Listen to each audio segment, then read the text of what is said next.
Hello and welcome to Recall This Book. This is John Plotz, today your solo host traveling the globe, at least as far as southern Ohio, to bring you an interview with the filmmaker Mike Leigh, seven-time Oscar nominee, winner of various BAFTA awards, born Manchester in 1943, and making remarkable films for almost half a century now. So, who's your favorite Mike Leigh? Is it the sly comic genius who condenses ordinary life into unforgettable vignettes? That would be something like Life is Sweet or High Hopes or Naked. Or do you go instead for the grit, the squalor, and awkwardness of what it means to be stuck in class-based social misery or to try to fake your way out of it? That would be films like Abigail's Party, Nuts in May, Meantime, Hard Labor. Or how about his more recent period films? He calls them that in contrast to what he calls the chocolate box style of history filmmaking. Those would be films like Topsy-Turvy and Mr. Turner, which reveal that even such lauded 19th century artists as Gilbert and Sullivan had ordinary lives worth depicting in their banality. If you're still drawing a blank, Google him and I'll bet you find a film that you want to watch right away. I'll wait. Well, no, actually, I won't wait, but you do have something to look forward to after this interview.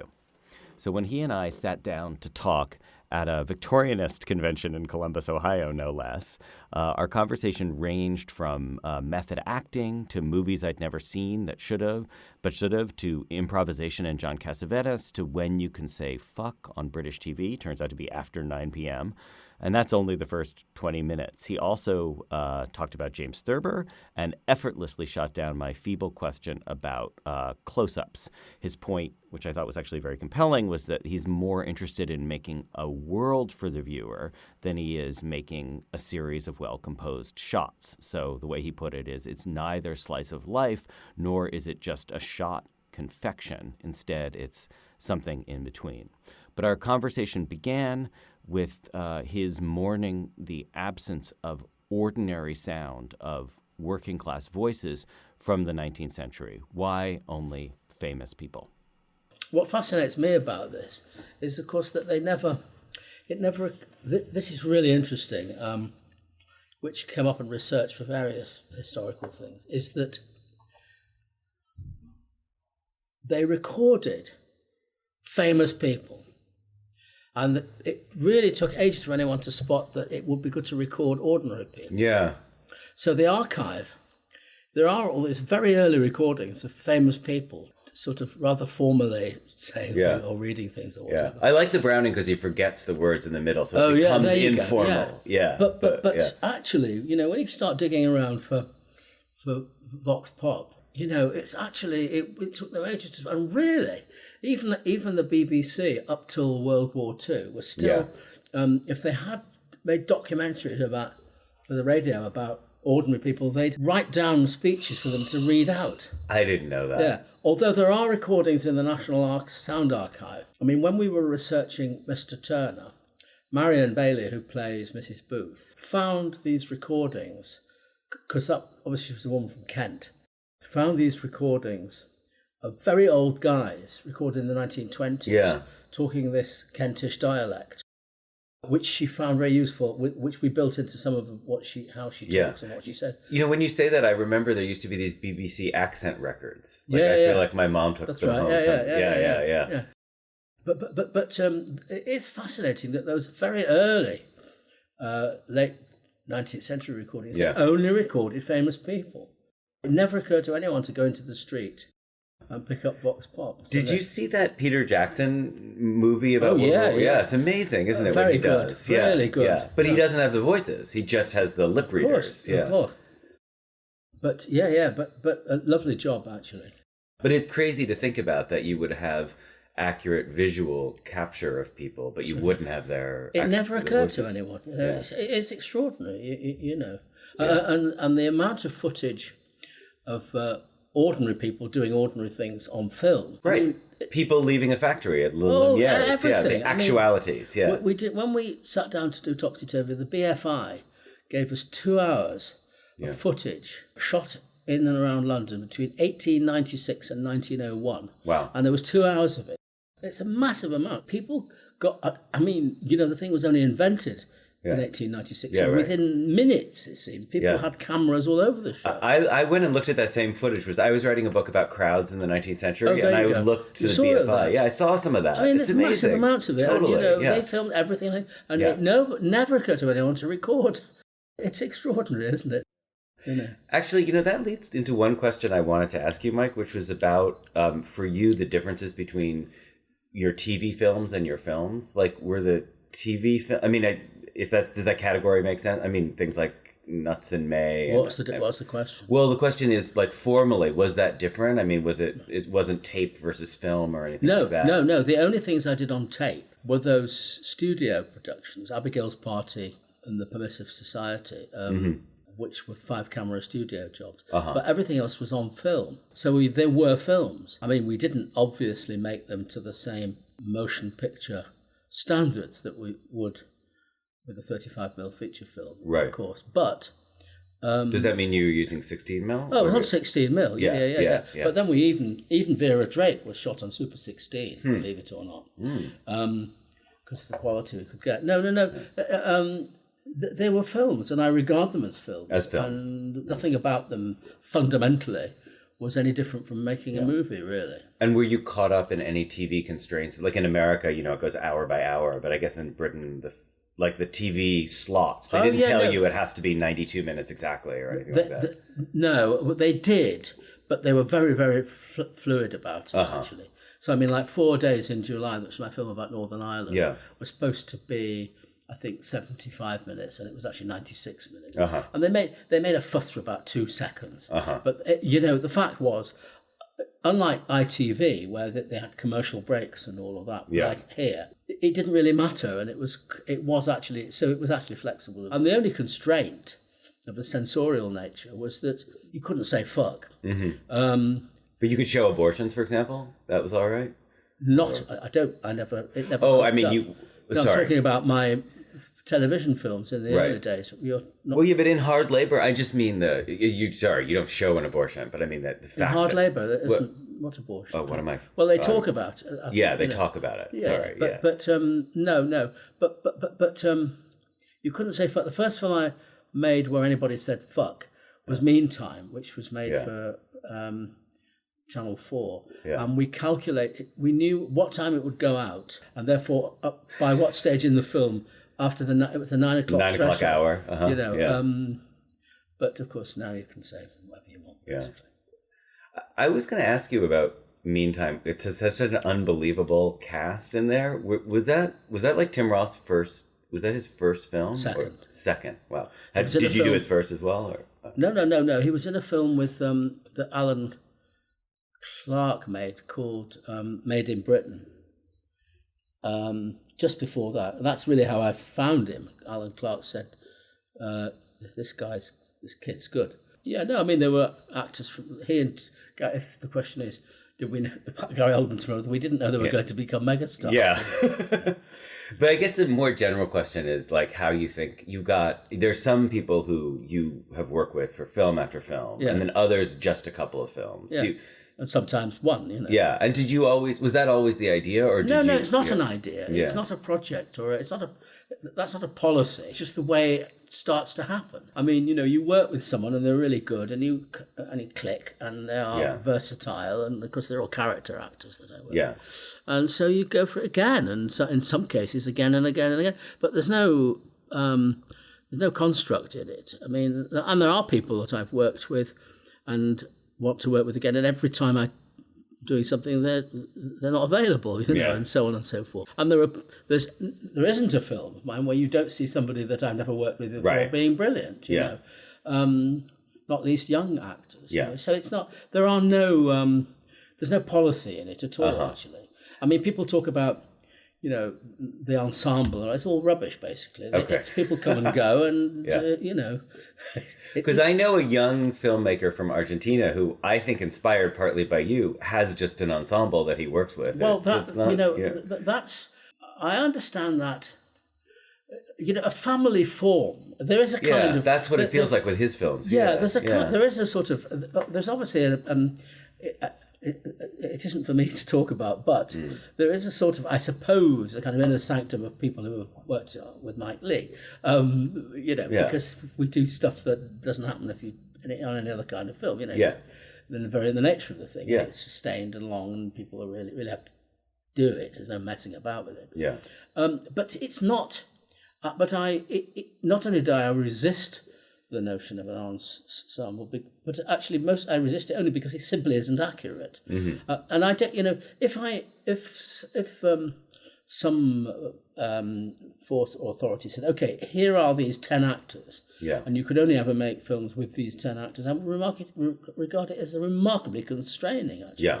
It has no inherent virtue at all. I mean, I can understand theatre companies of certain kinds for whom that is has a kind of logic. But in the nature of what I do, it just doesn't make any sense because it depends what you want to make a film about, really. Well, has it ever been the case that something happened during one film that then triggered on to like the next film? And you're like, oh, right, we can't explore this in this film, but then no. You mean in terms of the content? Yeah, the ideas? content. No. No, and in fact, you can see by looking at the films that they are, whilst they're all tarred with the same brush, they all are pretty different from each other in all sorts of ways. No, that simply doesn't occur because, each... that's the same thing, really. It's that, that's the family, I mean, each film is a new proposition, really. Yeah. I mean, and all sorts of considerations come in, arise when you have the freedom to have... a blank canvas afresh each new time, because then you can because you see, in the end, I think this is probably one of the underlying points about what we're talking about, is I'm not concerned in the first analysis with, the nature of the ensemble or the nature of it. I'm concerned with the subject matter. I'm concerned with the world out there. And so when I look in that direction, there's that film. I look in this direction, there's another film. And so to be constrained by either trying to relink that film with this one or, trying to keep the same actors or whatever, those would be distractions and a red herring, really. So in terms of the world... Just one other thing about the actors thing is that apart from anything else, we are blessed in the UK with an incredible resource of actors, and there are too many actors to ever get round to, And and that's the truth of it, and there's several hundred more each year, from the drama school. So, I mean, the idea of sort of confining it to just a few actors in an exclusive way would be eccentric. You started out. Did you intend to be an actor when you started at RADA? No, I wanted to know about stuff. I see. So even at like 17 or 18, you knew it wasn't for you. Well, yes. I mean, insofar as one can report that at 17 or 18, I knew exactly. I mean, my journey to RADA at the age of 17 amazingly with a scholarship that actually, was as much as anything to escape. To escape home and escape Manchester and then get to London and do all that, and and to escape the pressure that was put on to be academic. It was the one thing you could do where you didn't need academic qualifications. You just had to pass the audition. And I'd been in plays, I'd put on shows, I'd written stuff, I'd edited by that time 2 different magazines. I drew cartoons, I did all of that, and I mean. Were you aware of like the Angry Young Men and all that stuff? Well, yes. I remember drawing a caricature of an angry young man to advertise the school literary and debating society. But I mean. I was 13 when Look Back in Anger happened, so you kind of knew it was happening, but you didn't quite you weren't on it completely. Yeah. Was it all London, or did it have like a northern life as well? It did, but I mean, again, things filtered through, and you read the paper and whatever. But anyhow, the main thing was, but I knew it was all about making things up and writing it. I mean, I didn't. I suppose if I think about it, I don't know that I ruled out being an actor, but. Within minutes of being at RADA, I knew that it was about directing, and not least because RADA was rubbish at that time. I mean, it was old. No, it was old-fashioned, stale. You did plays. You didn't discuss the plays. You learnt the lines. Yeah. You learnt the moves. You didn't fall over the furniture. You never discussed what is this. And there was no discussion about backstory. There's no improvisation and all of that. Yeah. And it took minutes to start to react against that. So it was immensely useful from that point of view. You know? And also, I mean, I hit town in September 1960. Well, I mean, the zeitgeist was about to erupt. Yeah. You know? We're talking 19. I mean, Shadows was playing as I arrived. The The Nouvelle Vague was on the go. Yeah. You know, Peter Brook was starting to do his. Peter Brook, stuff. right? Yeah. You know, and then there were, of course, before too long, there were happenings and all the rest of that stuff going on, and it was all happening in art. You know, I mean, I remember arriving in London and within a week, in the first week, going to the great Picasso exhibition at the Tate, which was a mind blower, and then somebody's. And here's the other thing, which is really important. Up to that point in time in Manchester, and I went to the movies all the time as much as possible from the earliest age. Yeah. And I saw. And that being mostly Hollywood or all Hollywood, all Hollywood, or British movies. Yeah. I never saw a film that wasn't in English. Yeah. And within a week of being in London, somebody said, "Oh, they're showing a film at this arts festival," and it was this extraordinary film about this knight playing chess with. Oh, so you saw the Seven Seals? Yeah. And I mean, Was there like a voiceover or something, or how did they do it, or subtitles? Subtitles. Yeah. But I mean, the point was, we're in London. Of course, I discovered world cinema, and the whole thing. So it didn't. The issue of directing and making stuff was was there to be. It was obvious, And by the time I left. I'd put on a production of The Caretaker by Pinter, and which I also designed, that's what it was about. And then I went on and I acted a bit. I very usefully found myself in a movie, a feature film. I saw that on your Wikipedia page. Two Left Feet, and it was what was great. I had a very minor role, but I used to go every day. They used to say, "We haven't called you. You're not in this." I said, "Doesn't matter. I'm just here, to watch." And it was fantastic. I mean, it was an old-fashioned studio movie directed by Roy Ward Baker, who famously directed Titanic. And it was simply then I went to Camberwell Art School on the foundation course for a year. I did a year in the theatre design school of the Central School of Art, and I went to the London Film School at night time. And so I did all that, and then I started to make plays. Was there snobbery in the theatre world? Like we wouldn't touch film with a 10-foot pole kind of thing? Or were people always looking to get into film? Like, was there a fluid boundary between theatre and film, or a stiff one? I mean, I would say so. I mean, of course, you have to reflect on what we mean. See, no, there was, because in fact, we're talking about the early 60s. Therefore, we're talking about the age of the period of the British New Wave. Lindsay Anderson, Carol Rice, Tony Richardson, John Schlesinger, etc. Now, those guys, first of all of those films, and this is incidentally why I never felt completely personally at one with what they were. What was great as they were looking at working class life. What was, however, the case was that all of those films, without exception, were adaptations of either plays from the Royal Court Theatre, or novels.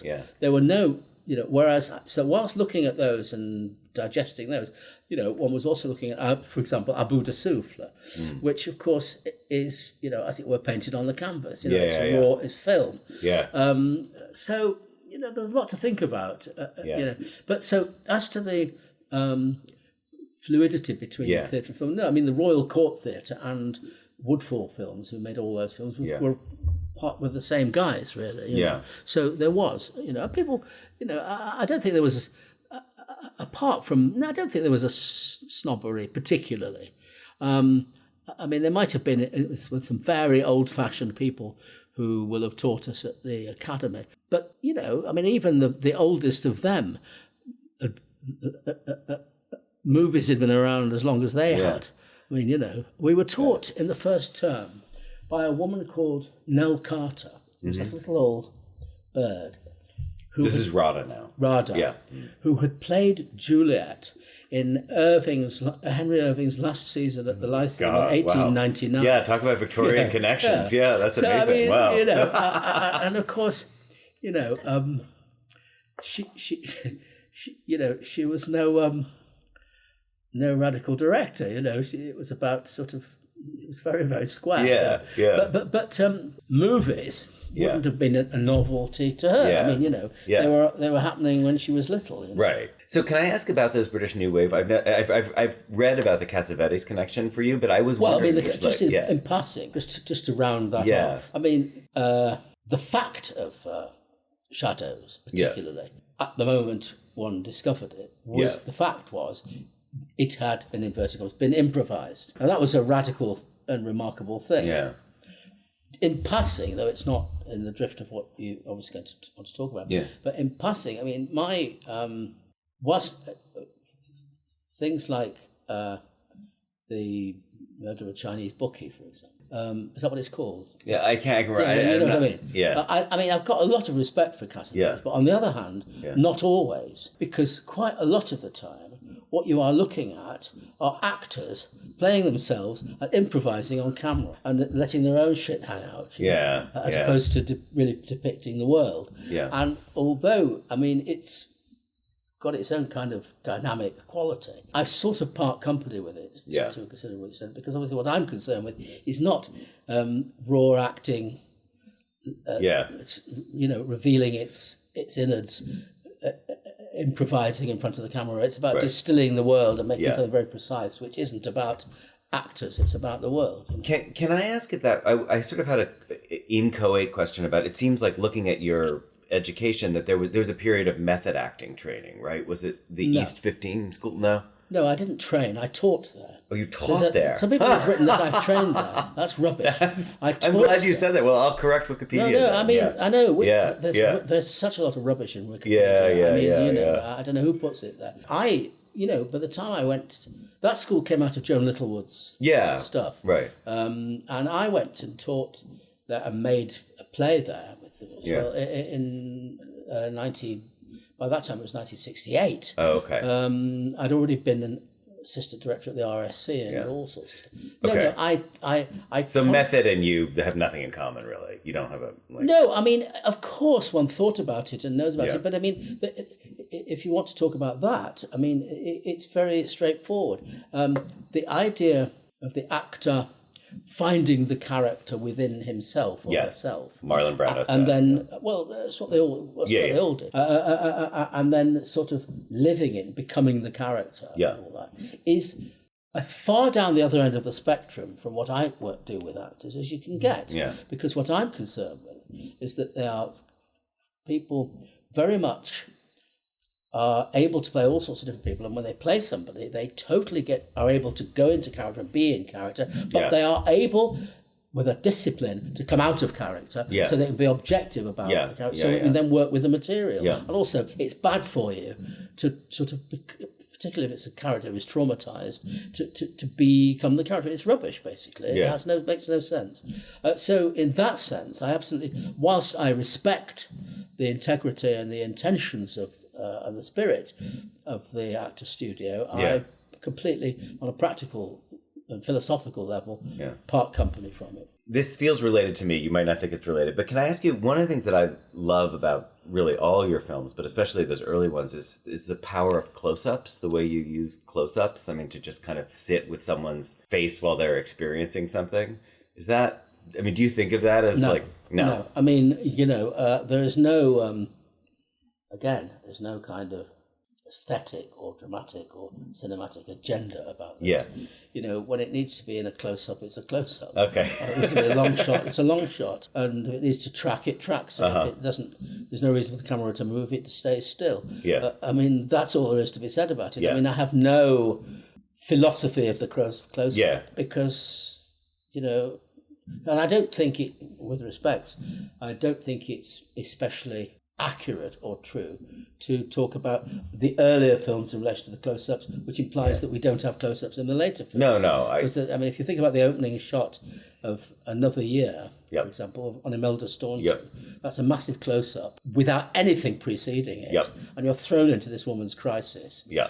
And you misled into thinking this is a film about this woman, and you hardly see her again. Yeah. Basically. No. I mean, I have no. It's the language of film, and it's there. It's like, in a similar way, Russian Ark notwithstanding, which has got its own logic. I mean, apparently, it would seem that Sam Mendes, produced by Steven Spielberg, has just made a film which is just finished, called 1917, about the First World War, and it's all in one shot. Jesus. Yeah. Now, you think, oh wow, how cinematic.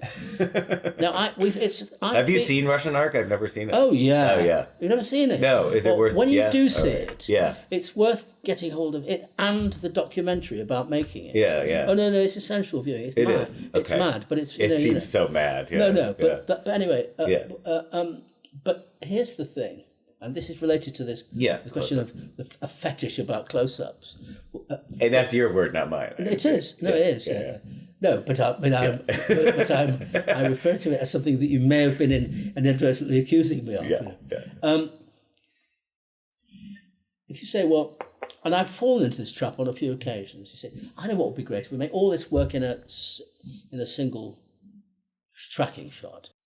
And you think, oh, that's great. That takes to that, and so he moves there, and then, oh, it's great, we can make that. There's a line, a danger line that you can cross, where you suddenly know that what you are now doing in constructing it is to justify the shot. The shot, right? I see. You're letting the shot drive. And of course, in no time you realise that what you're putting together is bullshit, basically. Yeah.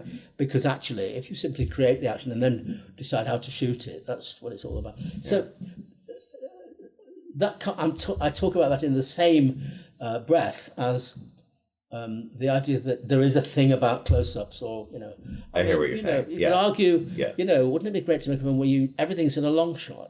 What does that mean? Some things are in long shot, and some things you need to get in there and share. Yeah, no, I hear you. That makes sense. Hey, can I say my friend that you had dinner with last night, Ivan, told me that you're going to go visit the Thurber house. Yeah. Are you a Thurber fan? Have been all my life. Me too. Yeah. All my life. Yeah. Drawings and stories. Oh yeah. Yeah. Okay. Oh yeah. Yeah. And when I was told that there's apparently a statue of a unicorn outside in the garden, I thought, that's great. And I love that cartoon that they made in the 1950s of the unicorn in the garden, which. I don't think I've seen it. No. Oh, it's online. You can find it. That's amazing. Yeah, I will. Yeah. And they've animated. It's a famous animation. Yeah. That simply was done in the style of his drawings. It's fantastic. Oh, that's fantastic. Because I think the movie of Secret Life of Walter Mitty is good, but it doesn't feel like Thurber at all. No, it's not. And why would it be? And why should it be? And how could it be? I mean, Thurber exists on the page. On the page, of course. But I mean, everything, including the 13 clocks and the wonderful and all that stuff. Those are childhood memories for me. Yeah. I mean, in fact, my cousin, long since dead, sadly, adapted the 13 clocks for the BBC Radio way back. Wow. When he was quite young, and they did it. And the cartoon. I mean, the great achievement of a man who was half blind who couldn't draw. Totally. There's these fantastic drawings. Absolutely. That's kind of what I wanted to ask you, actually. Because, I mean, the writing is unbelievable, and the relationship to Mark Twain is fascinating. But, but the drawing, the way the drawing comes from, more than half blind, I think. I know. But it's and getting blinder as he drew. But it's the actual, it's his world that really one resonates with. Yeah. Right. What have you done with Dr. Melmoss? Exactly. Right. And that would be the first Mrs. Whatever. Oh yeah. Like sitting up on the fire. Yeah. What do you mean you heard a seal bark?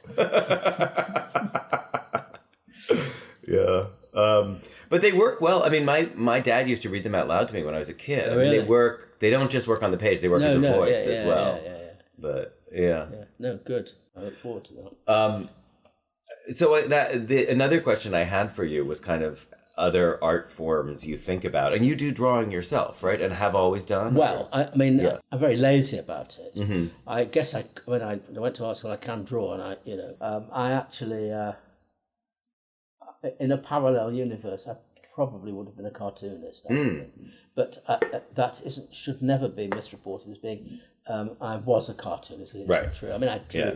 But, no, I mean, I'm very... and my son is a very successful illustrator. Oh, wow. One of my sons, the other one's a filmmaker. Toby Leigh is the illustrator.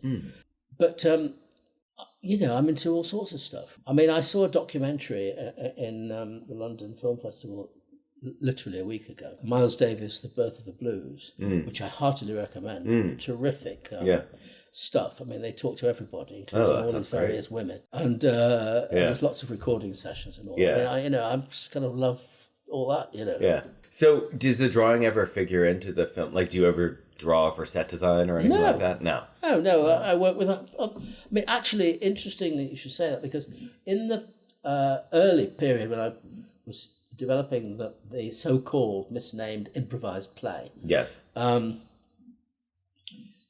What name do you prefer then? Well, I only say that because, I mean, sometimes people want devised, but, the real point is, well, this is another matter. Okay.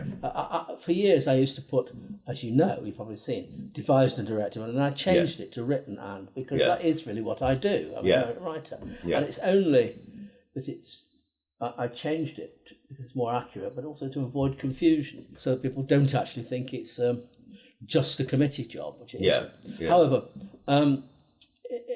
for the first sort of number of years when I put on plays on the sort of fringe theatre, before I could get to make a movie and before it got better, and I got better scope, better projects to do, and it was done very cheaply. I also designed my own shows. Then I started to work with designers. I work with the designers, and they do all. I don't do that. So I was sort of wondering if in terms of, there's all these films that have inspired you. Are there other sorts of artwork that inspire you? Like, that's what you're asking me. Yeah. Yeah, I mean, you've never done an adaptation. That's not your métier. That's not your. No, I'm not interested in that. You're not interested. Yeah. There's no point. Yeah. And I really take that point about that being one of the ways you're pushing yourself off from the new wave. Well, that's what people.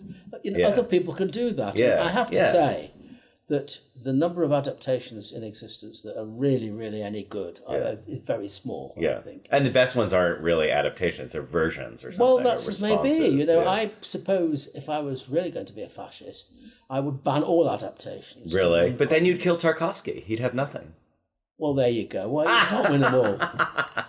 Tarkovsky was very nice when we were struggling to get Bleak Moments, my first film, shown in Moscow. Yeah. Tarkovsky was very, very helpful and constructive, just in passing. Yeah. No, I mean, about 9 months ago, I was in a conversation and the name of Philip Roth came up. Oh, yeah. And I said, Philip Roth. I read Portnoy's Complaint. And I thought, I've only ever read Portnoy's Complaint. Yeah. So in the last number of months, I've got pretty nearly only been getting my way through all of Philip Roth. That's awesome. And, it's just terrific. I just interviewed Zadie Smith about a month ago, and she talked about Philip Roth for about 15 minutes. She's just obsessed with him. And she's good. I like her. She is stuff. good. I like her. So I'm not asking about adaptation. It's more like things that, artworks that have like really spoken to you. The trouble with this question, you sort of go blank and never know where to start, really. Yeah. No, but Philip Roth is a great one to think about. I get a fantastic buzz out of Hopper, for example. Yeah. But you can understand that. Yeah. You're familiar with this town, are you? Yeah. So I went and spent a couple of hours in the cartoon. The Billy Island Cartoon Museum. Yeah, that's fantastic. I was going to ask you about that, actually. Oh, yeah. That's great. What a blow of a place. It's fantastic. It is fantastic, And also the way it takes cartoons back to the early 19th century, too. Those German books. Also, when we were working on Peterloo, it was just a gas to go back to territory I already was into, which is like Gilray and Rowlandson's early that stuff. Yeah. I don't know where to start. A lot of art. Obviously, Turner played an important part in. And is that a long-standing thing for you? I mean, have you always loved Turner paintings before you thought I could do a film about him? Oh, for a long time. Yeah. I mean, I never noticed or was aware of Turner as a kid growing up. I mean, on my wall as a teenager were postcards of, Picasso and Toulouse-Lautrec, and at that early stage you thought, surrealism is great, took Salvador Dali more seriously than I would take him now. The clocks. When I was in college, everyone had the clocks. And then I think probably, insofar as I have no recollection of Turner registering, but I think it wouldn't have done, because I wouldn't have been perceptive enough to distinguish Turner from boring landscape painting, so to speak. And then I was at art school, and I shared a place with a few guys, and one guy who's remained a close friend had a big reproduction of Fighting Tamarin on the wall, and then one started to go into the Tate and look at the Tate, and he suddenly started to twig it and sort of think, this isn't just any old landscape painting, this is something else. So you're lucky to have the Tate to have that happen to you. I mean, both for Blake and Turner. Absolutely. I don't know where else that could happen. No, of course. But the point is, things. I mean, whether you're talking about George Grosz or Otto Dix, or whether you're talking about Brecht and Weil. It doesn't matter. I mean, there's so much stuff that, and of course there is cinema. I mean, of course, Olmi didn't make The Tree of Wooden Clogs until 1978, by which time I was well up and running. But, that film is a massive blow-away as far as I've never seen it. Okay. Oh, I can't believe that. I'm an idiot. What can I say? Well, I mean, it's... Okay. I don't know whether you're an idiot, but you're certainly missing a trick or two. Yeah, that's fantastic. It's an amazing thing. Okay. So it's not, I can't say Olmi is an influence in any strict sense. And it's hard to talk about influences as such. I mean, I was definitely influenced by Beckett and Pinter. But as I say, Can I just say Beckett is fascinating in that sentence? Because I think of Beckett as leaving everything out, whereas everything you're describing about your ethos is to try to get it in, it is, but then, of course, the job is to distill it. Yeah. And, you wouldn't have to bend over backwards to see Beckett's influence somewhere along the line if you look at Bleak Moments. I'm sure you see. Mm-hmm. I mean, it's pretty distilled. It's not slice of life. It's not just let the camera run. It's not that. Slice of life is not what I do. Right. But also Bleak Moments particularly. I mean, there are longer silences in Bleak Moments than any production of Endgame. Or, But I don't know. It's hard. There's so many things. And then apart from anything else, I mean, I spend a huge amount of time listening to classical music.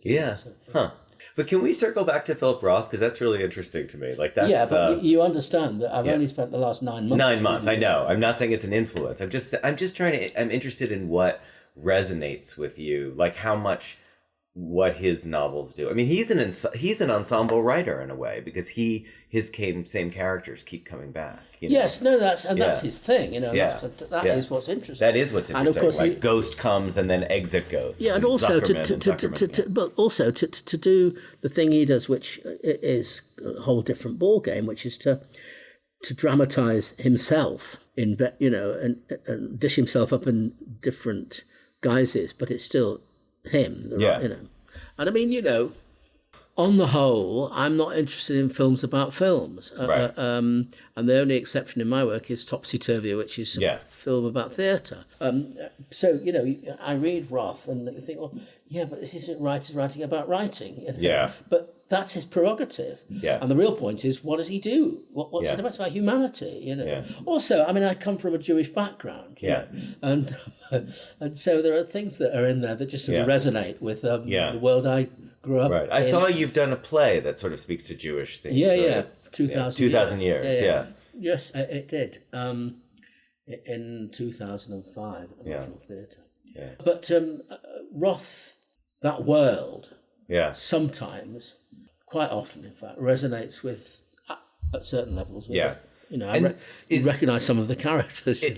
No, but the connection I was trying to make was that you were saying, in a way, even though Topsy-Turvy is in a sense, I think you could call it a period piece, but it comes out of a life that you feel like Yeah, totally. Not just in a historical way. No, as I said last night, we were turning the camera around on what we do.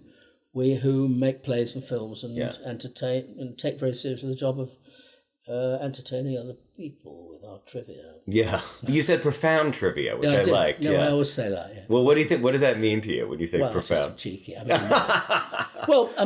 There's trivia and there's profound trivia. Yeah. You can work that out for yourself. Can I ask what your new projects are now? Fair enough. Not least because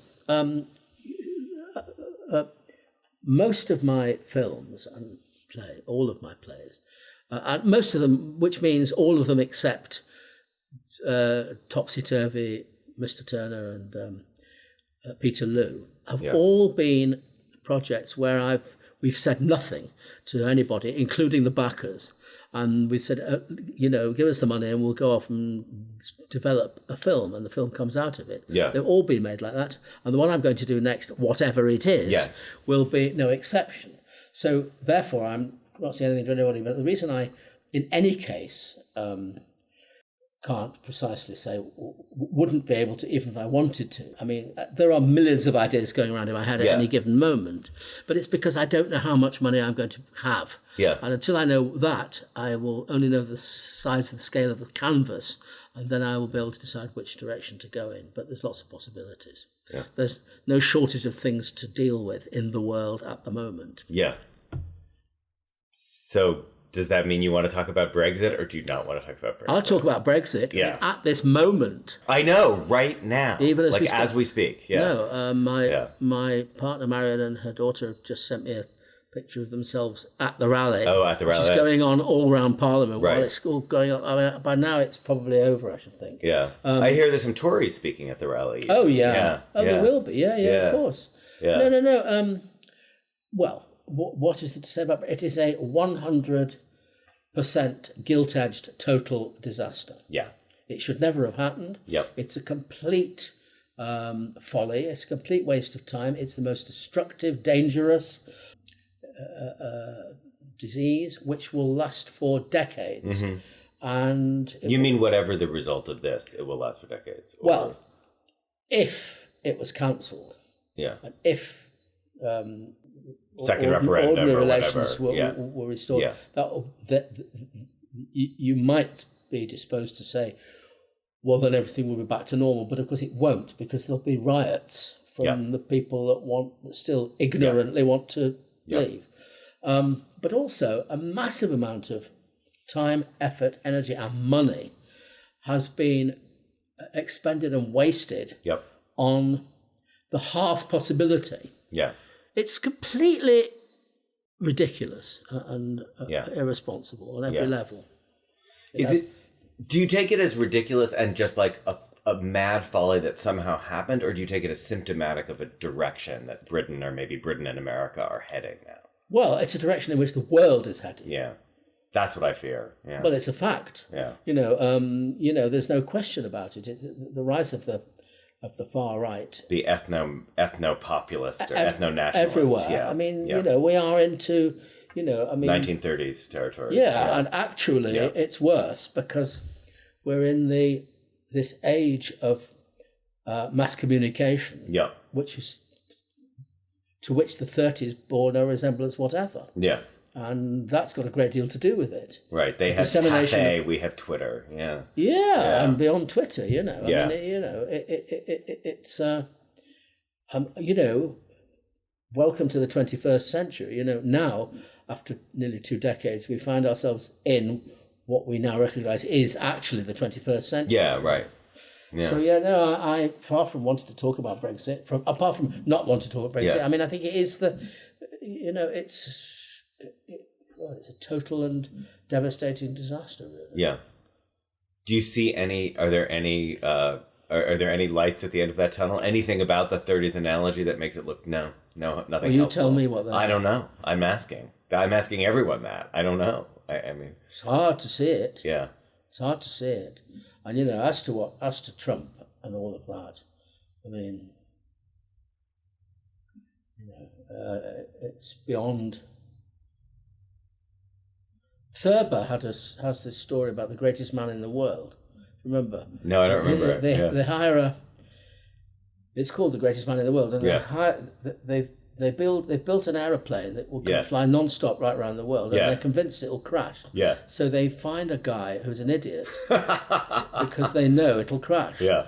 And they arrange an event to lament the fact that he's crashed. In advance of it happening, and it flies around the world and it doesn't crash. Yeah. And so they have this reception, and of course he's there at the reception, and he behaves unbelievably badly, and gropes all the women, and they think, that we have to deal with this, and the crowd are outside, thronging to see the hero. And it's a Lindbergh story in a way. And so finally they conspire, and he goes out on the balcony, and they discreetly push him over the balcony, and plunges to his death. And then they have the lamentation, the memorial that they'd planned. For some reason, I keep, in relation to Trump, I keep thinking about this. And an idiot is projected into the chair, into the seat of power. And behaves in a completely erratic and right.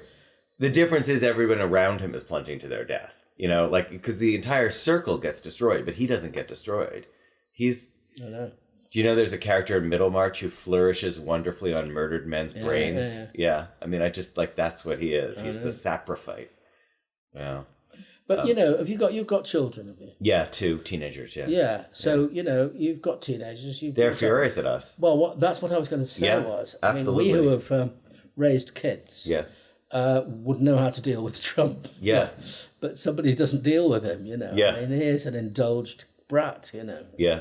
I got to say, our kids though take the Philip Larkin line. Don't have any kids yourself. They don't understand why we had kids. That's an unbelievable thing. Well, they may get over it. They may get over it. I understand that's something that a 16-year-old says. It's a thing you started to hear. It's, of course, there's no. I mean, the number of new babies born during the course of the time we've been having this conversation would actually fill most of this hotel in the world. And that's very depressing. On the other hand, a world in which nobody gets born is the end of the world. So it's hard to resolve this particular conflict. Well, I've always been a huge fan of science fiction since growing up, but I've noticed in the last 5 or 10 years, it's a lot more appealing to a lot more people than it used to be. And I think part of it is that notion of we just feel like humanity has fucked everything up. So maybe there's some other answer, either out there, or maybe we should just let the mold and the slime worms take over, the slime molds take over, and the, like at the end of the Time Machine when the thing with claws comes out. I don't know about that. Yeah. All right. Mike, thank you really a lot. I appreciate your time. No, thank you. Yeah. Recall this book is the brainchild of John Plotz and Elizabeth Ferry. Music comes from a song by Eric Chaslow and Barbara Cassidy. Sound editing is by Claire Ogden. Website design and social media by Matthew Schratz. And on our website, as well as in the program notes on Stitcher or iTunes, you will find some footnotes to today's interview, including links to a bunch of Mike Leigh films and various other works mentioned in the interview. We always want to hear from you directly with your comments, criticisms, or suggestions. Finally, if you enjoyed today's show, please be sure to forward it to friends and family. Please, and write a review or rate us on iTunes, Stitcher, or wherever you get your podcast. It makes a huge difference to us. We're very appreciative. You may be interested in checking out past episodes, including interviews with Samuel Delaney, Chinese sci-fi great Xishen Liu, and Zadie Smith, who needs no adjective. Upcoming episodes in our jam-packed fall include a conversation about scientific collaboration and why it's better than humanistic collaboration with the string theorist Albion Lawrence. Thanks for listening, and we'll be back soon.